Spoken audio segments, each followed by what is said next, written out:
तर बघा लिज्जत पापडवाले आपले पापड तयार झाले. तर बघा मस्त असे. नमस्कार. तर चला आज सकाळी सकाळी व्हिडिओला सुरुवात केली. स्वयंपाक वगैरे झालाय माझा. तर मला आहे ना उडदाचे पापड करायचे, तर त्याची पूर्ण रेसिपी ना आज तुमच्या संग शेअर करते. तर 4 किलोच्या प्रमाणामध्ये मला उडदाचे पापड करायचे. 3 किलो आहे ना उडदाची डाळ आहे आणि 1 किलो मुगाची डाळ. आमच्याकडे आहे ना मुगाची डाळ पण घालतात पापडमध्ये. तर पापडांना ना छान असा कलर येतो आणि लिज्जत पापड सारखे एकदम कुरकुरीत आणि टेस्टी पापड लागतात मुगाची डाळ घातल्यानंतर. आम्ही कशा प्रकारे गावाकडे उडदाचे पापड करतो ते. तर चला व्हिडिओ स्किप न करता पूर्ण बघा. तर चला आता आहे ना सुरुवातीला आहे ना डाळ स्वच्छ करून घेते, त्यानंतर गिरणीतून दळून आणायची आणि नंतर पापड करायला सुरुवात करायची. तर चला आता आहे ना अगोदर डाळ स्वच्छ करून घेते मी. कापडानं आहे ना डाळ गाळून घ्यायची, त्यानंतर मग गिरणीत दळायला द्यायची. तर चला सुरुवातीला आहे ना आपण उडदाची डाळ आहे ना स्वच्छ करून घेऊ. ही 3 किलो उडदाची डाळ आहे. डाळ बघा किती भुरकी आहे, तिला आहे ना पावडर लावलेली असते त्यामुळे आहे ना भुरकी असते ती. तर आता आहे ना एका घमिल्याला कपडा बांधून घेतलाय साडीचा आणि ह्या कपड्याने ना आपण सर्व डाळ आहे ना ही चाळून घेऊ. चाळून घेतल्यानंतर काय होतं, सगळी पावडर आहे ना ती खाली घमिल्यात पडते आणि स्वच्छ डाळ आहे ना ही आपल्याला मिळते. तर मुगाची डाळ आहे ना काही चाळायची गरज राहत नाही, कारण मुगाच्या डाळीला पावडर लावलेली नाही राहत एवढी. तर उडदाच्या डाळीला आहे ना जास्त पावडर लावलेली राहते ना त्यामुळं. तर बघा आता आहे ना हाताला अजिबात सफेद लागत नाही ना, हात बघा किती भुरका आहे. तर ही सर्व डाळ आहे ना स्वच्छ करून घेतली मी. आता यामध्ये किती पावडर गळाली आहे ती दाखवते तुम्हाला कपडा सोडून. तर भरपूर अशी पावडर आहे ना गळालेली असते. तर बघा एवढं ना घाण गळाली याचीवाली उडदाच्या डाळीची. तर आता आहे ना हे दोन्ही डाळी मिक्स करू. मुगाची डाळ आहे ना 1 किलो घेतली आणि उडदाची डाळ आहे ना 3 किलो, असे 4 किलोच्या प्रमाणात पापड आहे. तर मुगाची डाळ आहे ना ही आमची घरचीच आहे. तर दोन्ही डाळींना मिक्स करून घेऊ आणि त्यानंतर गिरणीतून दळून आणायच्या. तर आता हा व्हिडिओ आहे ना दुसऱ्या दिवसाचा आहे. तर दुसऱ्या दिवशी ना दळून आणलं मी पीठ गिरणीतून. तर 4 किलोचं होतं ना त्यामुळे ना 2 बॅच केल्या, 2-2 किलोचं पीठ भिजवून घेतलं. तर समाधान पापड मसाला आणलाय मी 4 किलोसाठी 4 पुड्या आणल्या आहे. तर आता आहे ना सुरुवातीला मिक्सरमधून काढून घेऊ, कारण आहे ना मसाला खूप जाडा असतो ना तर आपले पापड फाटण्याची शक्यता असते. त्यामुळे आहे ना हा मसाला आहे ना आपण मिक्सरमधून दळून घ्यायचा. दोन्ही पुड्या आहे ना मी मिक्सरच्या भांड्यामध्ये टाकून घेतल्या, कारण जाडसर आहे ना तो त्याच्यामुळं. आणि मग मिक्सरमधून दळून घेऊ. कधी कधी काय होतं, आपण जर मिक्सरमधून दळलं नाही ना पापड लाटायच्या वेळेस आहे ना कडक असतो ना तो मसाला, तर आपला पापड आहे ना फाटून जातो. त्यामुळे आहे ना मग असा मिक्सरमधून बारीक करून जर घेतला ना तर मग आपला पापड फाटत नाही. तर आता आहे ना हा मसाला दळून घेते मी मिक्सरमधून. बघा हा मसाला आहे ना मी मिक्सरमधून दळून घेतला. मस्त अशी पावडर झाली आहे मसाल्याची. आणि आता आपण आहे ना गॅसवरती पाणी गरम करायला ठेवू. एक पातेलं ठेवलं आहे, पातेल्यामध्ये ना 2 ग्लास पाणी टाकायचं आणि पाण्याला आहे ना म्हणजे चांगलं गरम होऊ द्यायचं आहे पाणी. आमच्याकडे ना अशाच पद्धतीचे पापड करतात गावाकडं. तर हा सर्व मसाला आहे ना पाणी गरम झाल्यानंतर मिक्सरमधून काढलेला तो पातेल्यात टाकायचा, गॅस बंद करून टाकायचा, नाहीतर आहे ना उतू येत असतं. आणि चमच्याने हलवून घ्यायचा. गरम पाण्यामध्ये काय मसाला टाकायचा आहे आपल्याला, तर कारण सांगते मी तुम्हाला.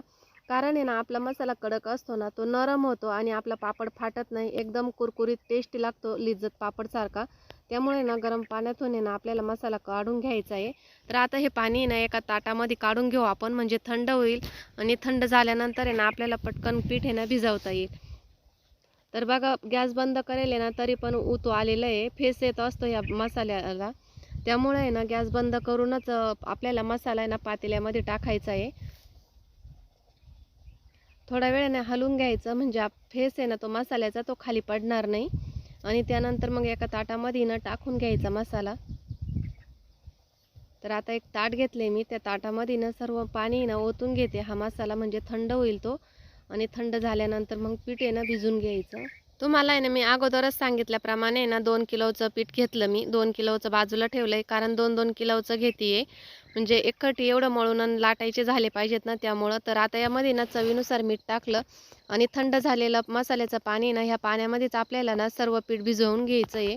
हे पीठ आहे ना थोडं थोडं पाणी टाकत टाकत भिजवायचं, कारण पीठ आहे ना हलकं असतं, ते पटकन उडतं.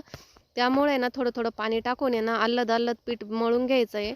आणि पिठाचा आहे ना थोडासा घट्ट गोळा मळायचा आहे. चपातीचं पीठ मळतो ना आपण त्याच्यापेक्षाही थोडा घट्ट पीठ मळायचं आहे.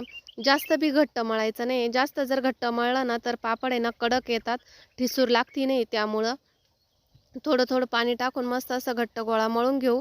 आणि हे पीठ आहे ना कमीत कमी 2 ते 3 तास आहे ना भिजलं पाहिजेत. त्याप्रमाणे ना सकाळी लवकर पीठ आहे ना भिजून घ्यायचं, त्यानंतर बाकीचे कामं उरकून घ्यायचे.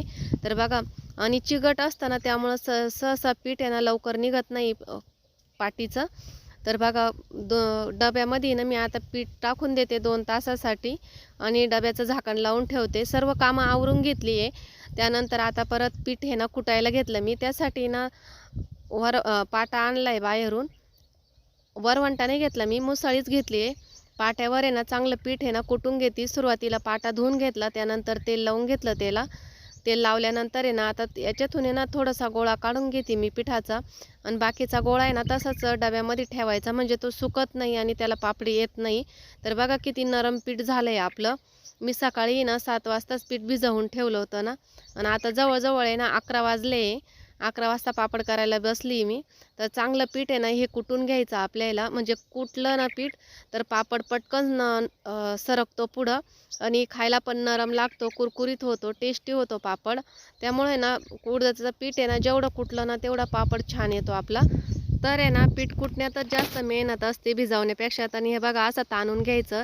ताणून घेतल्यानंतर पीठ आहे ना एकदम लवचिक होतं आणि पापड पटपट पुढं सरकतो, आणि ना खायला पण एकदम छान लागतात पापड. त्यामुळे ना असं पण पीठ मळून घ्यायचं चांगलं. पोळपाटावर पण मळून घ्यायचं. मी पाटावरच मळून घेतलं आहे, पण पोळपाटावर पण मळून घ्यायचं तुमच्याकडे पाट नसेल तर, किंवा खलबत्त्यात मसळीत कुटलं ना तुम्ही पीठ तरी चालेल, जसे तुमच्याकडे सुविधा असेल त्याप्रमाणे. तर आता आहे ना आपण लाट्या करायला घेऊ. तर लाट्या आहे ना मी दोऱ्याच्या साह्याने करून घेते. तर बघा अशा पद्धतीने आहे ना लाट्या करून घ्यायच्या. खूप सोपे आहे करायला. सुरीला तरी पीठ चिटकतं, तर या दोऱ्याला आहे ना पीठ एवढं चिटकत नाही. अशाच प्रकारे ना सर्व लाट्या आहे ना मी आता करून घेते, आणि त्यानंतर पापड लाटायचे. तर थोडं थोडं पीठ लावून आहे ना पापड लाटून घ्यायचे. मी एक कॅरी बॅगमध्ये आहे ना मी लाट्या ठेवल्या आहे, म्हणजे आहे ना लाट्या सुकणार नाही आणि पटपट लाटल्या जातील अशा पद्धतीने. तर आजी पण आहे मला पापड करू लागायला, पण आजी ना दुसऱ्या रूममध्ये बसलेले आहे, पाहुणे आले त्यामुळं. तर इथं काय झालं माहिती आहे का, दुसऱ्या दिवशी सकाळी आहे ना मी उन्हाला पापड लावले होते कोवळ्या उन्हामध्ये, पण ती क्लिपच माझ्याकडून आहे ना घेतल्या गेली नाही.